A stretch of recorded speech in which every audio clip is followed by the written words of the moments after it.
నమస్తే, welcome to speed news.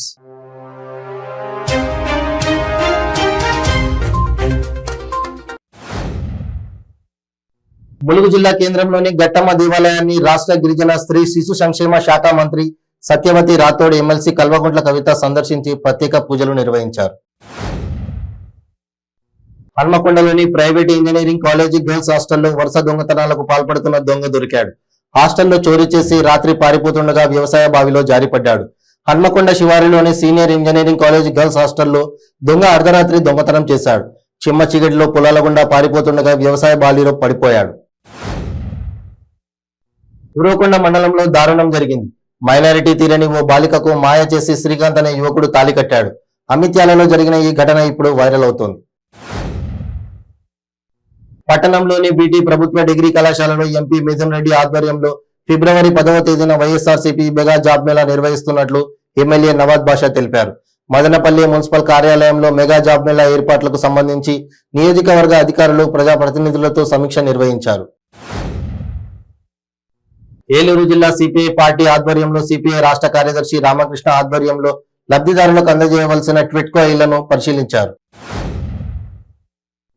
ఫిబ్రవరి 11వ తేదీన జరిగే జాతీయ మెగా లోక్ అదాలత్ లో గూడూరు డివిజన్ లో ఎక్కువ కేసులు పరిష్కారం అయ్యేలా పోలీసులు పనిచేయాలని 7వ అదనపు జిల్లా జడ్జి షమీ పర్వీన్ సుల్తానా బేగం వెల్లడించారు.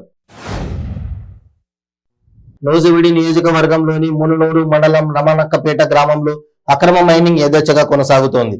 గత 3 నెలలుగా స్థానిక వైసీపీ నాయకుడు గ్రామ సర్పంచ్ భర్త అక్రమ మైనింగ్ కొనసాగిస్తున్నారు. విశాఖ బీచ్ పరిశుభ్రతకు పలు సంస్థలు స్వచ్ఛందంగా ముందుకు వస్తున్నాయి. సామాజిక బాధ్యతతో ముందడుగు వేసి ప్రజల్లో పర్యాటక ప్రాంతాల పరిశుభ్రతపై చైతన్యం తీసుకొస్తున్నారు. నగరంలో బ్యాంక్ అధికారులు సిబ్బంది బీచ్ క్లీనింగ్ పనులను చేపట్టి శ్రమదానం చేశారు. టాలీవుడ్ హీరోయిన్ నిత్యా మీనన్ తెలుగు రాష్ట్రంలో ఓ గవర్నమెంట్ స్కూల్లో టీచర్ గా మారిపోయింది. తెలుగు రాష్ట్రంలోని కృష్ణాపురం గ్రామంలో సందడి చేసింది. ఈ క్రమంలోనే షూట్ పూర్తయిన తర్వాత దగ్గరలోని గవర్నమెంట్ స్కూల్ కు వెళ్ళింది. అక్కడి పిల్లలతో కాసేపు ముచ్చటించి వారికి పాఠాలు కూడా చెప్పింది. సూర్యాపేట జిల్లా కోదాడ పట్టణంలో బోట్రాయి బజార్లో 2 నెలల పసికందు మృతి చెందింది. ఆశా వర్కర్ టీకా వేయడం వల్లనే మృతి చెందారంటూ కుటుంబ సభ్యులు ఆరోపించారు. శ్రీ పొట్టి శ్రీరాములు నెల్లూరు జిల్లాలో విషాదం చోటు చేసుకుంది. గూడూరు నుంచి విజయవాడ వెళ్తున్న నర్సాపూర్ ఎక్స్ప్రెస్ రైలు ఢీకొని ఓ మహిళ 2 పురుషులు మృతి చెందారు. నగరంలోని ఆత్మకూరు బస్టాండ్ వద్దనున్న రైల్వే బ్రిడ్జ్ పై ఈ ఘటన జరిగినట్లు రైల్వే పోలీసులు తెలిపారు.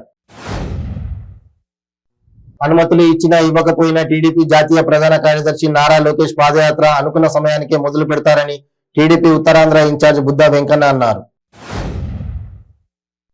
ఆదిలాబాద్ జిల్లా ఇచ్చోడ మండలంలోని సిరిచెల్మ శ్రీ మల్లికార్జున స్వామివారి ఆలయంలో అమావాస్య సందర్భంగా మల్లన్నకు భక్తులు ప్రత్యేక పూజలు చేశారు. సుదూర ప్రాంతాల నుండి వచ్చిన భక్తజనం స్వామివారి సేవలో పాల్గొని తన్మయత్వం పొందారు. నూజివీడు కుమార్ సిబిఎస్ఈ పాఠశాలలో 34వ రహదారి భద్రతా వారోత్సవాలు పురస్కరించుకొని విద్యార్థులకు పాఠశాల బస్సు డ్రైవర్లకు రోడ్డు భద్రతపై అవగాహన కల్పించారు. తిరుమల శ్రీవారి ఆలయ పైభాగంలో డ్రోన్ కెమెరాతో చిత్రీకరించిన విజువల్ సోషల్ మీడియాలో వైరల్ కావడం దుమారం రేపుతోంది. ఈ ఘటనపై ఇప్పటికే విచారణ ప్రారంభించిన టీటీడీ హైదరాబాద్ కు చెందిన నిందితులను గుర్తించినట్లుగా తెలుస్తోంది. విశాఖ నగరంలో అక్రమ నిర్మాణాలను గుర్తించి కఠిన చర్యలు తీసుకుంటామని కమిషనర్ రాజాబాబు తెలిపారు. జేవీఎంసీ ప్రధాన పట్టణ ప్రణాళికాధికారి సురేష్ కుమార్ తో కలిసి మీడియాతో మాట్లాడుతూ భవన నిర్మాణ అనుమతులు పారదర్శకంగా వేగంగా జారీ చేయాలని ఆదేశాలను జారీ చేశామన్నారు. యువతకు ఉపాధి కల్పించడమే ప్రధాని మోడీ ధ్యేయమని కేంద్ర పంచాయతీరాజ్ మంత్రిత్వ శాఖ సహాయ మంత్రి కపిల్ మోరేశ్వర్ పాటిల్ తెలిపారు. ఉపాధి కల్పన దిశగా భారత ప్రభుత్వం చేపట్టిన రోజ్గార్ మేళా 3వ విడత కార్యక్రమం విశాఖ కళావాణి ఆడిటోరియంలో జరిగింది.